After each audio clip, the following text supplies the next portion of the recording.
Hello and welcome to another episode of Metal Effort. My name's Nehemiah, and today we're going to be looking at this piece of metal, the Civivi Plethiros, designed by Elijah Isham.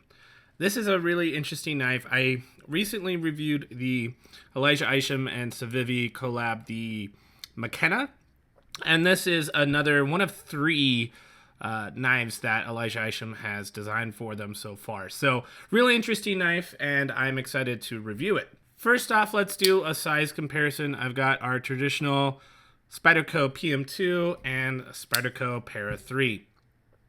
Now, this knife, of the three Elijah Isham collab knives, this is the largest of the three. The blade length is just under 3.5 inches at 3.45 inches. Cutting edge is 3.375. Blade thickness is 0.12 inches. And the overall weight, which we'll see, is advertised as 3.17. But we'll get a hard weigh-in after we're done with the comparisons just to see how that compares. I've been doing a lot of Civivi reviews as of my review schedule.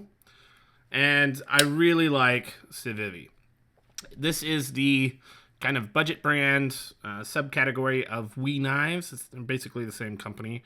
So really good job creating fantastically budget to performance ratios that are really, really good in the knife market. The original ones were using like the 14 CR MOVs, blues.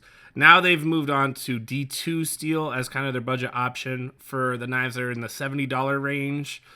Check your favorite retailer to see precisely what the price is, but 70-ish, where these guys with the more budget steel in the D2 are in the $45 range, $42 range, somewhere in there. So another knife to add to that collection of excellent Civivi knives. And we'll see how it stacks up against these.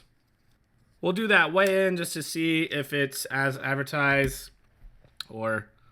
Yeah, I mean, it's pretty close. I think it's advertised as 3.17. Could just be my thing is miscalibrated, who knows. But pretty lightweight little knife. Definitely under the ounce and inch, which is fantastic. That is a good ratio, obviously, and makes the knives a little bit easier to carry. With the objective stuff out of the way, let's get into the dent, the decent, the excellent, the nitpicks, and the terrible of this piece of metal. First thing in the decent is this G10 and carbon fiber laminate combination here. So this part's the G10, this part is the carbon fiber laminate. It's actually textured extremely similar. You would think this is a lot more rough than the CF, but when I close my eyes, I pretty much cannot discern the difference between the two surfaces. I don't want to say they're slick per se, but they're definitely not as grabby as you would imagine like a textured G10 to be. Like this is, 100 times more grabby than this.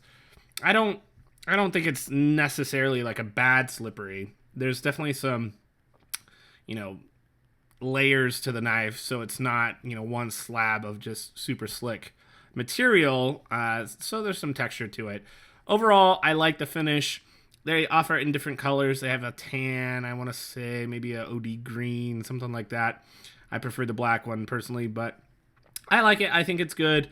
It doesn't need to be there. Like on the McKenna, they just did without the laminate, and I felt like that was better. There's a lot more griptitude on this G10 than on this G10's finish. So overall, I think I prefer just the finish over the actual material type. But overall, it's in the decent, and I'm pretty happy with it. Next decent thing here is this blade, and I've already marked it up here, so I'm going to clean it off a bit. The finish on this blade is fantastic. It's got this kind of satin finish on it, but it's like a bead blast high polish that they've been putting on a lot of their knives, and it's just fantastic. I mean, it just really plays with the light. And D2 steel, I think, really benefits from a finish like this. It's somewhat prone to rusting. It's not as bad as like M4 or something like that, but I think a finish like this will help out with any corrosion issues for most people. Still probably want to oil it up and things like that, but overall this is very attractive and I think also very practical, so A+ for that blade finish. Next decent bit is the ergonomics, and they're in the decent, they're not in the excellent, so I guess that's kind of a little bit of a downer, just because ergos I think are the one thing that you really want to be in the excellent whenever possible. I think most people are going to like them though. It's the classic problem I've had with some of Elijah's designs, not all of them. Something like the mini Ethereum kind of comes to mind, where the little jump from here to here is so big that it's kind of a nice thought that you clear the space to have like a finger choil, but then it's such an awkward placement of the rest of your fingers, just such a far drop off there. It doesn't feel super comfortable in the long term. Completely fine for short-term cutting. I don't think it's a really big issue. It's just it could have been a little bit more evened out. I don't think it needs to go down quite this far. Overall, when you kind of knock down to the far away grip, your hands feel a little bit more kind of cluttered. It's a little bit scrunched. This part isn't too bad for me. It kind of falls right in between my ring finger and my pinky finger. That's not too much of an issue, but the slope is kind of cramming all your fingers together just a little bit when you really bear down.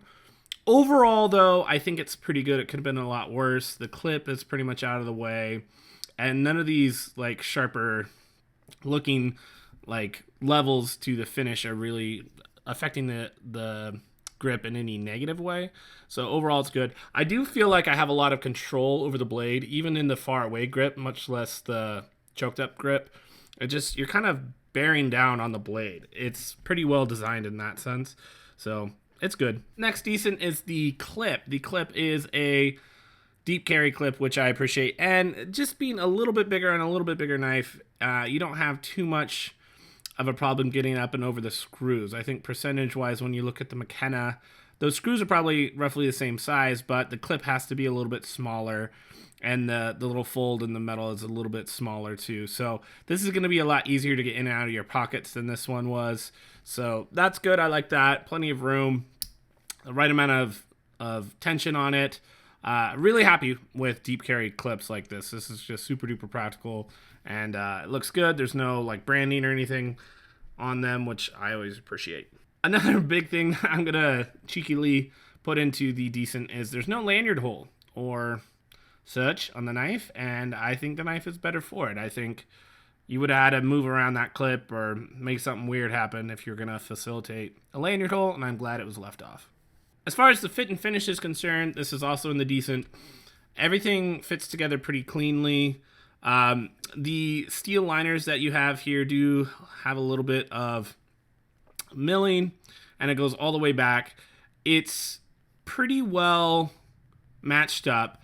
There's a little bit of a gap right here, all the way down. It's not like an uneven gap. It's just the way that the G10 handles are kind of chamfered on the inside, that you're going to have this little groove that's going to be kind of collecting with crud and stuff like that. So I don't think it's necessarily an issue of fit and finish. It's just a design choice. It's not like it's put together or misaligned in any way. So I think it's good. They're doing a good job as far as putting it together. It's basically perfectly centered, and taking the knife apart and putting it back together was pretty easy, and I don't have anything negative to say about that. Next decent thing is the hidden flipper tab here. It's just really, really kind of out of the way. Some might even say this is like a top flipper. Some even say it's a front flipper. I think we're pretty, loosey-goosey on the definition of front flipper, but needless to say, you don't have a pocket pecker off the end of the knife here. So in the pocket, it's very, very, very much out of the way. Shouldn't have an issue at all. If you have something at the bottom of your pocket, I could see this kind of jabbing into it a little bit, depending on, what you have in your pocket and how deep it is. But for the most part, I don't think, getting in and out of your pocket is going to be an issue. And it carries really, really well with that aforementioned deep carry pocket clip. It's lightweight. It's really a beast in the pocket. I like the size of the knife, especially considering it's a bigger blade. There's, more cutting edge than even on a PM2, but it feels in the pocket more akin to the Para 3. So I think that's a good mixture of, specs to the EDC ability of the knife. Last decent, I'm going to talk about the action, the OCD, the open, the close, and the disengage. So detent on this sucker is pretty much perfect. It's very snappy. It's pretty much impossible to fail opening this knife.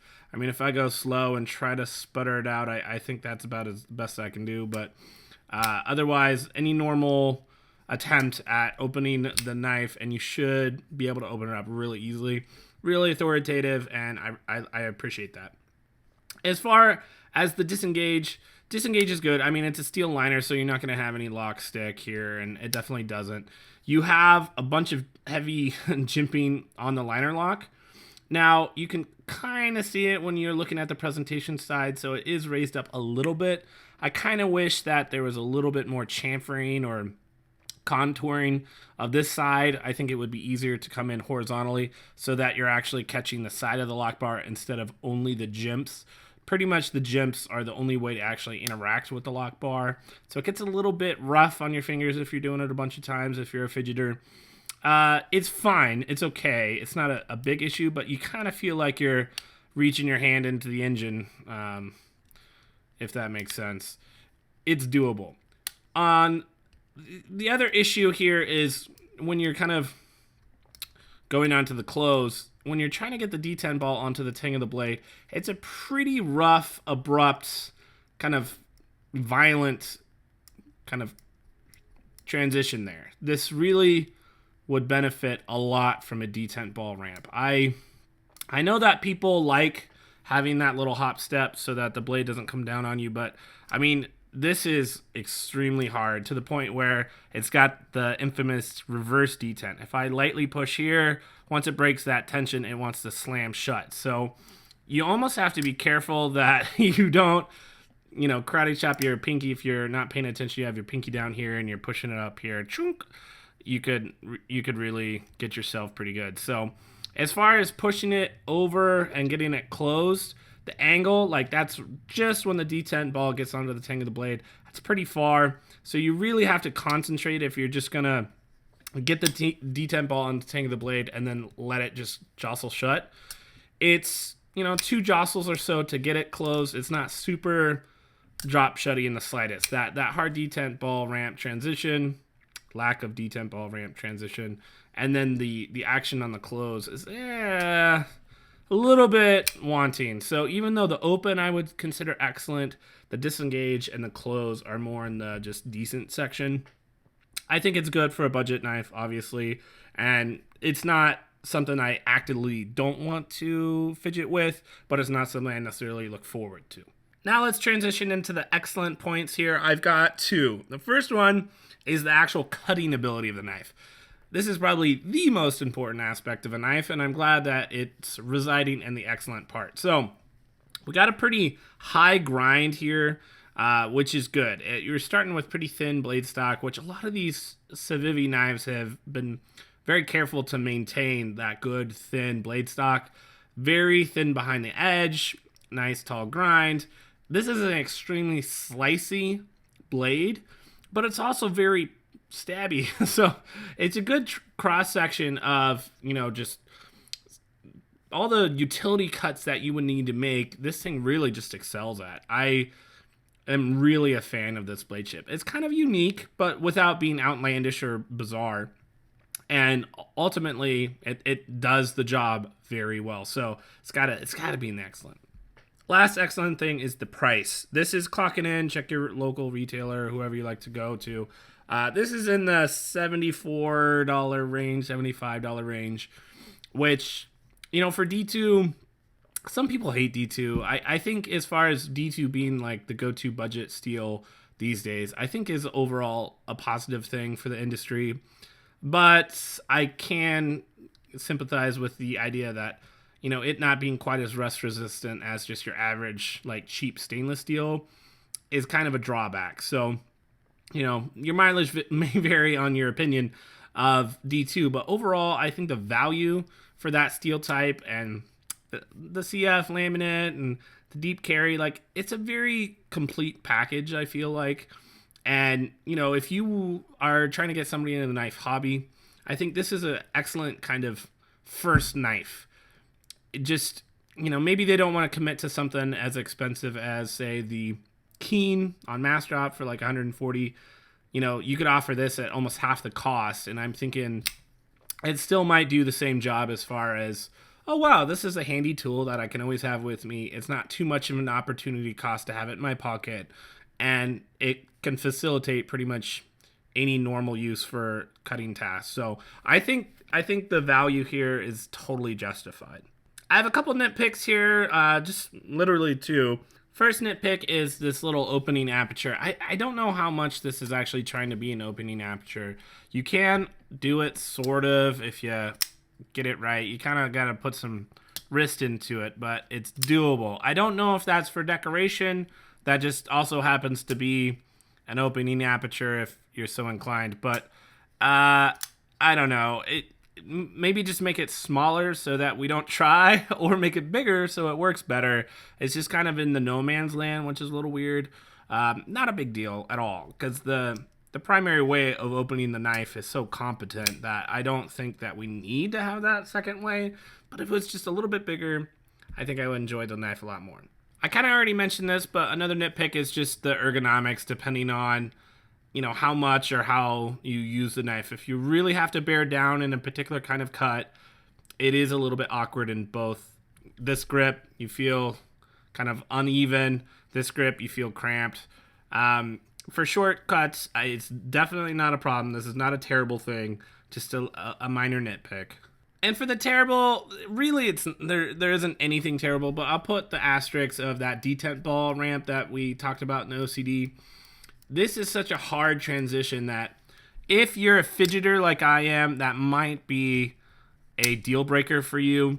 I'm even considering, it's such a cheap knife, so this could be kind of a project knife where, I might just try to put a detent ball ramp. I've never done that before in a knife.